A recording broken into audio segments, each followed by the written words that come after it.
अल्लाह के नाम से शुरू करती हूँ जो बड़ा मेहरबान नहायत रहम करने वाला है। अस्सलाम वालेकुम everyone, my beautiful YouTube family. कैसे हैं आप सब लोग? उम्मीद है अच्छे से हैं और पॉजिटिविटी को अपनी ज़िंदगी में इम्प्लीमेंट कर रहे हैं। मेरी दुआ है आप लोग खुश रहें, आबाद रहें, हंसते मुस्कुराते रहें। जो आप लोगों की दिली मुरादें हैं ज़रूर पूरी हों और अल्लाह ताला आप लोगों के पर्सन्स को बेहतरीन इंसान बना के आपके पास वापस लेके आए। और जिनका रिश्ता इस वक्त स्टैगनेंट है और मुश्किलात का शिकार है, आपके रिश्तों में बेहतरी आए और आप लोगों की परेशानियां दूर हों। जो बीमार हैं उनको सेहत नसीब हो और आप लोगों की तमाम दुआएं और जो भी तमन्नाएं हैं पूरी हों। आमीन। Thank you so much for your love, support, your beautiful comments, your prayers. Thank you so much by heart. If you are new, welcome to my channel and be a part of my family by subscribing my channel. So आज की reading हम देखेंगे कि अगर आप अपने x को reach out करते हैं तो क्या होगा। अगर आप अपने एक्स को रीच आउट करते हैं तो क्या होगा। What will happen if you reach out to your ex? Okay, so stay positive. It's a general reading और अभी तो मैंने रीडिंग स्टार्ट नहीं की और नर्वसनेस मुझे पहले से हो रही है। तो अगर आप लोग ये रीडिंग जिस वक्त भी देखेंगे उसी वक्त से ये रीडिंग आपके लिए रेजोनेट करेगी। डिस्क्रिप्शन में मेरा लिंक दिया हुआ है कांटेक्ट करने के लिए। व्हाट हैपन यार, अभी तो मैंने रीडिंग स्टार्ट भी नहीं की है। आप लोग इतने नर्वस हैं। आई थिंक आप लोगों के दिल में डर है कि हम उन्हें रीच आउट करें या ना करें। ओके, तो लिंक मेरा डिस्क्रिप्शन बॉक्स में है और आप मुझे वहाँ पे कांटेक्ट कर सकते हैं। मोर ओवर, अगर ये रीडिंग आपके साथ रेजोनेट नहीं कर रही है तो ये रीडिंग आपके लिए नहीं है, तो कोई और रीडिंग आपके लिए होगी। ठीक है, तो be positive and keep your mind open.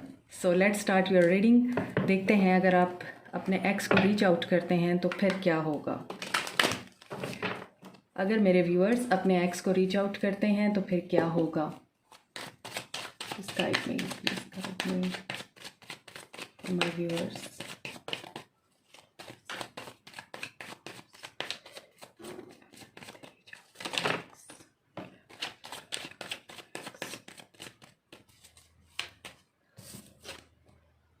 Ten of Pentacles, Death,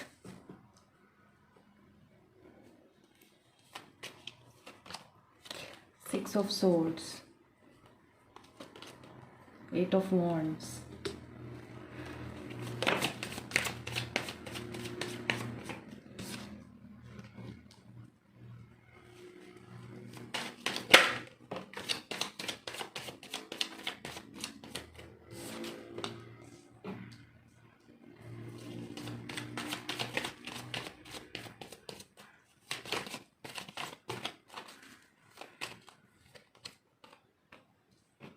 Wow, what an energy.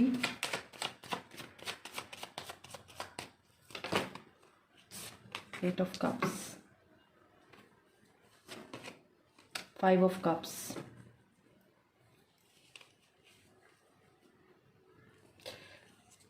Two of Cups। चले मैं इसे भी ले लेती हूँ। यहाँ पर जो साइंस मुझे नज़र आ रहे हैं वो है ten of pentacles, Capricorn, Taurus, Virgo, Aquarius, Libra, Gemini, Aries, Leo, Sag and Cancer, Pisces, Scorpio. All signs are here और Scorpio energy is very strong here. तो यहाँ पे ऐसे नज़र आता है कि देखें, पहले मैं ये बता दूं कि आप लोग मैरिड हैं, आपका रिश्ता ख़राब हुआ है, आपका शादीशुदा रिलेशनशिप इतना बेहतर नहीं चल रहा, बहुत इसमें प्रॉब्लम्स हैं, कठिनाइयां हैं जो आपको फेस करनी पड़ रही हैं। इन द सेम वे जो सिंगल हैं और अपने पर्सन्स के कमिटमेंट का वेट कर रहे थे, वहाँ पर भी आप लोगों का ब्रेकअप आया है कमिटमेंट को लेके या रिश्ते की सॉलिडिटी को, रिश्ते के फ्यूचर को लेके आप लोगों के बीच में ऐसी कुछ बातें हुई हैं कि ये ब्रेकअप की तरफ चला गया। ट्रांसफॉर्मेशन इस रिश्ते में आ गई, ट्रांजिशनल फेज़ आ गया। तो यहाँ पे नज़र आता है कि चाहे आप सिंगल हैं, चाहे आप मैरिड हैं, चाहे आपके पर्सन मैरिड हैं या फिर आप मैरिड हैं और आपके पर्सन मैरिड नहीं हैं, कोई भी सिचुएशन हो सकती है। फैमिली है यहाँ पे आपकी या आपके पर्सन्स की, या फिर आप दोनों की फैमिली तो है लाजमी। और यहाँ पे नज़र आता है कि वहाँ पर ब्रेक आ चुकी है, डेथ हो चुकी है, इस रिश्ते में एंडिंग हो चुकी है फॉर द न्यू बिगनिंग। तो आप लोग dark night of the soul से गुजर रहे हैं, चाहे मैरिड लोग हैं चाहे अनमैरिड लोग हैं। आप लोगों ने इस ताल्लुक़ से बहुत कुछ सीखा है, लेकिन इस ताल्लुक़ ने आप लोगों को जहाँ बहुत कुछ सिखाया है, आप लोगों को बहुत सारी चीज़ों से रोशनास कराया है, अवेयरनेस दी है इस ताल्लुक़ ने आप लोगों को डेवलप किया है, ग्रूम किया है, आपके पर्सन्स को भी। वहाँ पर इस ताल्लुक़ ने आप लोगों को बहुत ज़्यादा पेन भी दिया है, और अभी भी आप लोग इस ताल्लुक़ की जो खूबसूरती है उसको नहीं भुला पाए हैं। आप इसी ताल्लुक़ को दोबारा से रिन्यू करना चाहते हैं, रिपेयर करना चाहते हैं। अब बहुत से लोग मुझे कमेंट में कहेंगे कि I don't want him, I don't want her, I just want to see that कि उनको उनका कर्मा मिलेगा या नहीं। बट डीप इनसाइड जो लोग ये रीडिंग्स देखते हैं, उन्हें दिल ही दिल में इस चीज़ की तड़प है कि वो अपने पर्सन्स को वापस लाना चाहते हैं, तभी वो ये रीडिंग्स देखते हैं। चाहे आप जितना मर्ज़ी डिनाई कर लें, यहाँ नज़र आता है। अब ये है कि आप वाकई उनसे बात करना चाहते हैं, आप वाकई उन्हें रीच आउट करना चाहते हैं, और अगर आप अपने एक्स को रीच आउट करना चाहते हैं, ये रीडिंग स्पेशली उन लोगों के लिए है जिनका ब्रेकअप हो चुका है, जिनके रिश्ते में कुछ नहीं बचा है। तो आई वांट टू क्लैरिफाई कि आप लोग बात करना चाहते हैं, आप लोग नई शुरुआत करना चाहते हैं, आप इसी रिश्ते में पोटेंशियल भी देखते हैं। आप लोगों को ये पता है इस रिश्ते में दर्द है, इस रिश्ते में तकलीफ़ है, इस रिश्ते में बहुत सारे ऐसे प्रॉब्लम्स हैं जो आपको फेस करने पड़ेंगे, but you want to be with him और हर। आप उनके साथ अब दोबारा से पैचअप और रिकन्सिलिएशन करने की एनर्जी में हैं। अभी इस वक्त टोटली पॉज है, टोटली ब्रेकअप है, टोटली स्टैग्नेशन है, या फिर नो कनेक्शन है। तो यहाँ पे ये चीज़ नज़र आती है कि आप या आपके पर्सन स्टेबल नहीं हैं। मीन्स जो भी इनकी ज़िंदगी में आएगा या आएगी, ये उनको अपनी ज़िंदगी में अपनी दौलत और अपने पैसे का भी हकदार बनाना चाहते हैं ये पर्सन। इसी वजह से आपके पर्सन दिन रात मेहनत करने में लगे हुए हैं, अपने आप को स्टेबल करने में लगे हुए हैं, कमाने में लगे हुए हैं, अपने माली हालात बेहतर बनाने में लगे हुए हैं।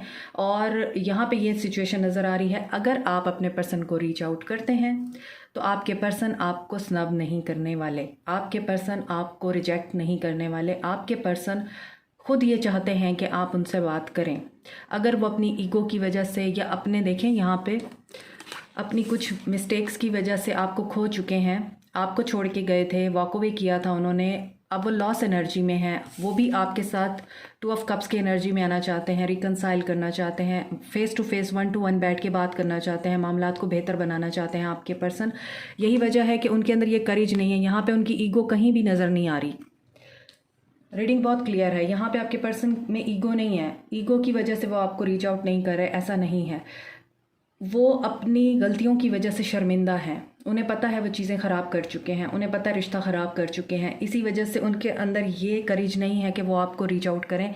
दैट्स वाई वो आपको मैनिफेस्ट कर रहे हैं। वो चाहते हैं कि आप उनकी तरफ आएँ, वो चाहते हैं कि आप उनको अप्रोच करें। यहाँ पर मुझे फाइनेंशियल स्टेबिलिटी दिखाई दे रही है, 10 ऑफ पेंटिकल्स, कंप्लीशन, फैमिली का कार्ड है ये। क्वीन ऑफ पेंटिकल्स एक ऐसी वुमेन जो घर और बाहर, बिजनेस और रिलेशनशिप दोनों को बैलेंस में लेके चलती है, जहाँ पर ये लग्जरी लाइफ को एंजॉय कर रही होती है। बट ये जो क्वीन ऑफ पेंटिकल है ये बहुत ज़्यादा फैमिली ओरिएंटेड भी होती है। तो ऐसा नज़र आता है आपके पर्सन और आपका माइंड एक जैसा था, आप दोनों एक दूसरे की केमिस्ट्री, एक दूसरे की साइकी को समझते थे। इसी वजह से आपके पर्सन अगर गोल ओरिएंटेड थे या फाइनेंसिस को बहुत इंपॉर्टेंट देते थे, तो आप भी ऐसे ही थे। Now if you reach out to your ex, तो आपके पर्सन आपके साथ बहुत अच्छे से बात करेंगे। आप बात करना चाहते हैं, स्ट्रगल कर रहे हैं कि आप बात करें या ना करें, मैसेज करें या ना करें, ब्लॉक हैं आप तो कैसे बात करेंगे आप उनसे। इसी तरह यहाँ पर 8 ऑफ पेंटिकल, तो यहाँ पे नज़र आता है इस रिश्ते में पोटेंशियल है, इस रिश्ते में बेहतरी की चांसेस हैं। हो सकता है आपके पर्सन ने अपने लेसन्स लर्न कर लिए हैं, अब आपका एक हनीमून पीरियड दोबारा से स्टार्ट हो सकता है अगर आप कोशिश करें, अगर आप एफर्ट करें।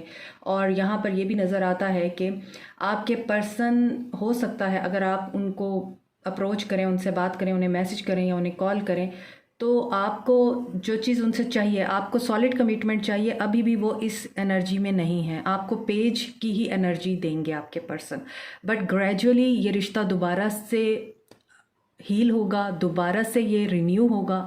उसके बाद हो सकता है कि आपके पर्सन आपको कमिटमेंट देने की एनर्जी में आ जाएं। फ़िलहाल आपके पर्सन आपसे सिर्फ़ और सिर्फ इस रिश्ते को बेहतर बनाना चाहते हैं, मेंड करना चाहते हैं, यानी इस रिश्ते में जो ख़राबी आई है उसको को ठीक करना चाहते हैं। उनके माइंड में अभी कहीं पे भी नज़र नहीं आता कि वो सॉलिड कमिटमेंट अभी भी देंगे आपको, नहीं, वो जस्ट फ्रेंडशिप के पॉइंट ऑफ व्यू से आपसे बात करेंगे। अनदर सिनेरियो ये है जो यहाँ पे नज़र आ रहा है, अगर आप अपने पर्सन को जैसे वो हैं उसी तरह एक्सेप्ट कर लेते हैं, उन्हें कमिटमेंट पे या उन्हें शादी करने के लिए फ़ोर्स नहीं करते हैं, आप कहते हैं ठीक है अभी जैसे चल रहा है वैसे चलने दो, ठीक है मैं तुम्हें अंडरस्टैंड करने को तैयार हूँ या मैं तुम्हारे लिए ये भी कर लेने को तैयार हूँ, तो आपका रिश्ता बेहतरी की तरफ जा सकता है, दोबारा से रिवाइवल हो सकता है इसका। लेकिन अगर आप फिर उनसे वही बात करेंगे, फिर उनसे यही कहेंगे कि मुझे कमिटमेंट दो, मेरे साथ शादी करो, मेरे ऊपर फैमिली का प्रेशर है, मेरे ऊपर सोसाइटी का प्रेशर है, मेरे ऊपर और दूसरा प्रेशर है, मैं अभी इतना इंतज़ार नहीं कर सकती या मैं वेट नहीं कर सकता, you have to commit to me, तो फिर आपके पर्सन भाग जाएंगे। अगर आप उनसे बात भी करेंगे और उनके माइंड में कहीं ना कहीं ये चलेगा कि ये कहीं दोबारा से तो मुझसे वो नहीं करेगी या करेगा कि मुझसे कमिटमेंट मांगे या मुझसे कोई क्लैरिटी मांगे, क्लैरिटी नहीं देंगे आपके पर्सन, मैं आपको पहले बता दूं। तो यहाँ पे ऐसा नज़र आता है, अगर आप अपने पर्सन को देखें, यहाँ पे 10 ऑफ पेंटिकल्स है, यहाँ पे 8 ऑफ पेंटिकल्स है, तो काम करना चाहते हैं आप दोनों, यानी इस रिश्ते को एक पॉजिटिव नज़र से देखते हैं आप दोनों। डेथ हुई है मीन्स कमिटमेंट की बात पे ही हुई है, या फिर आपके पर्सन ने कहीं और शादी कर ली है, कुछ ऐसा हुआ है, तो यहाँ पर डेथ हो चुकी है, डेथ हो चुकी है। तो देखें यहाँ पे पेज ऑफ पेंटिकल्स की एनर्जी है कि ट्रांसफॉर्मेशन के बाद भी वो आपको सिर्फ और सिर्फ एक ऑफ़र देंगे, छोटी सी ऑफ़र हो सकती है, लेकिन ये ऑफ़र बाद में लीड करेगी सॉलिड कमिटमेंट को। आप निकलना चाहते हैं इस सारे सिनेरियो से और उनसे कमिटमेंट की अभी भी एक्सपेक्टेशंस रखते हैं, क्योंकि रिश्ता बहुत अरसे से आपका चल रहा है ऐसा नज़र आता है और काफ़ी साल हो चुके हैं इस रिश्ते को, तो इसी वजह से आप चाहते हैं कि बस अब जो है एंडिंग हो जानी चाहिए हर तकलीफ़ की, हर टेंशन की, और मुझे ये सॉलिड कमिटमेंट दे दे। लेकिन यहाँ पे आपकी एनर्जी नज़र आती है कि आप उनसे अभी भी इसी चीज़ की एक्सपेक्टेशंस रख रहे हैं कि मैं जब बात करूँगी तो मैं उसे ये भी बताऊँगी कि मेरे साथ ये प्रॉब्लम्स हो रहे हैं, मेरे प्रॉब्लम्स को अंडरस्टैंड करो। बट यहाँ पे आपके पर्सन जो है वो आपकी प्रॉब्लम को अंडरस्टैंड नहीं करेंगे, वॉक अवे कर लेंगे दोबारा, क्योंकि उनकी एनर्जी यहाँ पर ऐसी नहीं है कि वो आपको कमिटमेंट दे सकें। आपको मायूसी हो सकती है, लेकिन उस मायूसी के बाद फिर से आपका रिकन्सिलिएशन हो सकता है। तो आपको वार्निंग यहाँ पे ये दी जा रही है, अगर आप अपने एक्स को अप्रोच करते हैं तो बी माइंडफुल, आपने उनसे कमिटमेंट की बात नहीं करनी, आपने उनसे कैजुअल टॉक करनी है, नॉर्मली कन्वर्सेशन करनी है, और जैसे डे बाय डे आपकी कन्वर्सेशन चलती जाए और आपको ऐसा फील हो कि अब मैं इससे बात करने की एनर्जी में हूँ या मैं इससे बात कर सकती हूँ या कर सकता हूँ, अब शायद सही टाइम है, तब उनसे आप कमिटमेंट की बात कर सकते हैं। लेकिन अभी अगर आप अप्रोच करते ही उनको दोबारा से शुरू हो जाएंगे वही कि मुझे कमिटमेंट दो और मैं मज़ीद वेट नहीं कर सकती, तो वो कहेंगे ठीक है तुम अपना रास्ता लो, मैं अपना रास्ता लेता हूँ। ये चीज़ मुझे नज़र आ रही है, ये आपके लिए गाइडेंस है कि आपने ऐसा नहीं करना। तो अगर आप उन्हें अप्रोच करते हैं तो नज़र आता है कि आप अगर उनकी कंडीशंस पे उनसे बात करेंगे तो बेहतरी है, दोबारा से ये रिश्ता रिवाइव हो सकता है।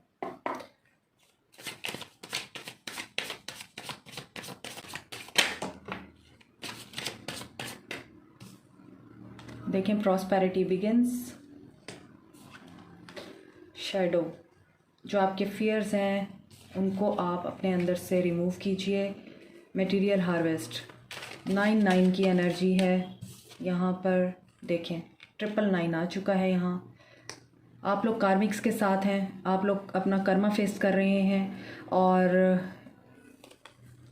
आज तो अजीब ही एनर्जीज़ हो गई, बल्कि कमाल हो गया, टेट्रा 9 की एनर्जी आ चुकी है, 19999।